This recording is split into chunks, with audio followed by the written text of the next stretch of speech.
It's been a long time coming, but Brink, the much anticipated team-based shooter from Splash Damage, has finally landed on the PC and home console systems.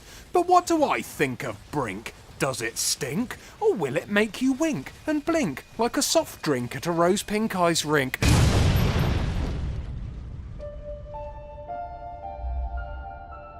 Brink has been selling itself as a shooter which blurs the line between solo and multiplayer gameplay, giving you the option to play through the campaign mode either on or offline. It's a nice idea in theory, but when you take a proper good look at it, all this basically means is that the story mode is nothing more than the online multiplayer maps stuck together by a few forgettable cutscenes. So, is this a bad thing or a good thing?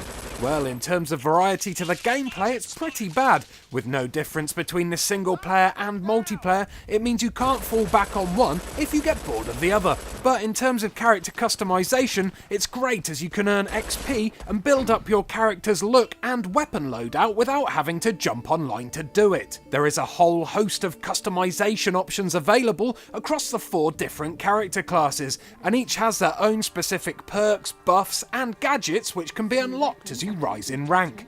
You can also unlock different body types. You start with the medium body type, but can later choose to be either a heavy or a light. A heavy gets all the big cool guns and can take a load of damage, but he's sluggish and not very agile, while the light body type is a lot weaker, but can pull off many more parkour-tastic moves around the levels. Now, the parkour aspect of Brink was another big sell point of the game, and the much touted SMART system, which stands for smooth movement across random terrain, is pretty darn genius.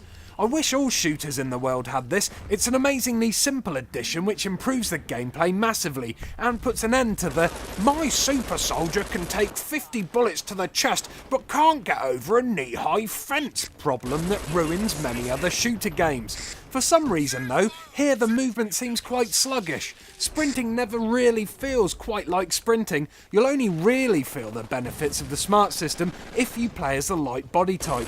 So if the parkour action is what brought you here, it's best to ignore medium and heavy once you unlock light and just concentrate on that.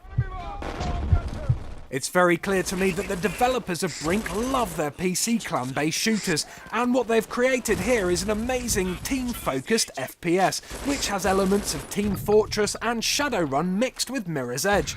However, as a console game, it just does not translate in a way I, or indeed many of the people who are anticipating this game, would have liked. For a start, the game is very tough to get into, and the complexity of it is highlighted by the half-hour tutorial video you can watch when you first start the game. You get offered 1000 XP to sit through the whole thing, and after the first 5 minutes I was itching to play the game. But by the 15th minute I'd lost interest and gone downstairs for a bowl of crunchy nut cornflakes. It's not a great start, really. If you lose all your health, you will be incapacitated. There are multiple missions in each level, and these can include hacking, escorting, guarding, or destroying certain objectives, and each of these missions must be completed by a different character class. For instance, a hacking mission must be completed by an operative, while a mission that calls for a door to be blown up will need a soldier. You can easily swap between classes at the many control points, but you won't win this war as a one-man army, which causes a whole load of problems when you play this in single player, because the bots are just incredibly, frustratingly, hair-rippingly stupid, and it takes all the fun from the game, chews it up and spits it back in your face. Dirty fun. You see, the AI bots in the single-player game are spectacularly bad at providing you backup and working as a group, and the only way to win this game is to play as a group. Look, for example, on one mission I played, the objective was to hack a missile control box, so I set myself up as an engineer and placed a mine and a turret near the missile and set about defending the area so an operative would come and hack the controls. But did he come? No! I waited for about 7 minutes before I decided to sod it off and do it myself. I let myself die, changed into an operative and went back to hack the controls. Then guess what happened? Yep, none of the bots gave me any backup. There were no sentry guns set, no mines placed, and with no way to convey orders to my team, I was left to die over and over again as I tried to find that one lucky moment when no enemies would be near the crane controls. It never came, and it wasn't until I managed to play the mission online with a few friends that I managed to finally get past that level and progress with the game.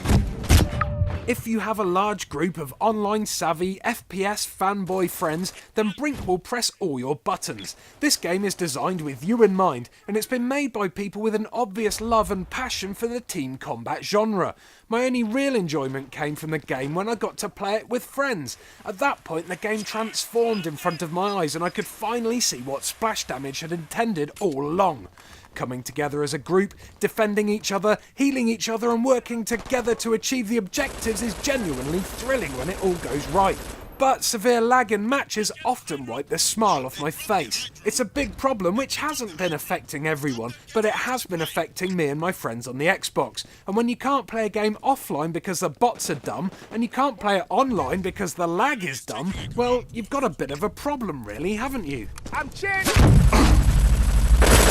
The stylish graphics are a massive plus in terms of looks, and this helps add to its original look and feel, but for some reason everything seems to appear in soft focus unless you're stood right next to something. Couple that with the weird muted sound effects and the angelic music which plays when you are knocked down, and instead of playing an insane parkour action blaster, it feels like you're floating around a comic book style dream world.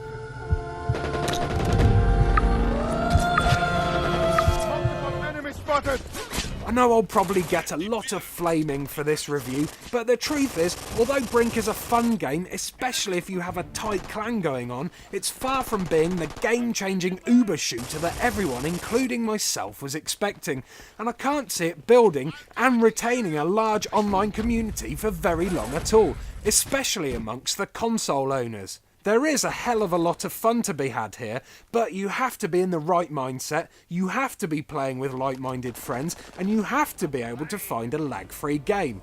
Then it's gold. Played solo though, Brink will leave you screaming in frustration at the TV, and nothing will stop you wanting to parkour all the way back to the shops to trade it in. I am gutted.